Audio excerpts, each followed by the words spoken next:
இந்த சரீரமானது, இந்த உலகத்திலே கொடுக்கப்பட்டிருக்க இந்த சரீரம் எப்படி ஆட்டுக்குட்டியாய் மாற வேண்டும், எப்படி ஒரு ஆட்டுக்குட்டிக்குண்டான ஆயத்தத்தை அது உண்டாக்க முடியும்.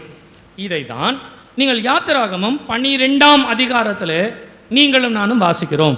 3 ரெப்ரசன்டேஷன் கொடுக்குறாங்க.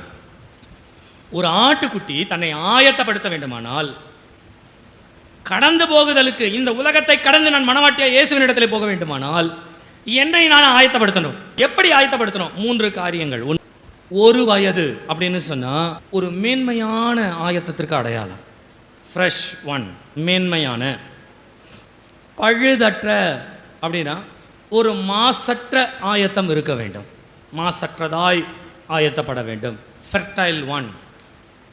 3வது, அது ஆணாய் இருக்க வேண்டும். ஆணாய் இருக்க வேண்டும் அப்படின்னு சொன்ன உடனே ஆணை பற்றி, பெண்ணை பற்றி அது பழைய ஏற்பாட்டு காலத்தில் சொல்லப்பட்டது உண்மை.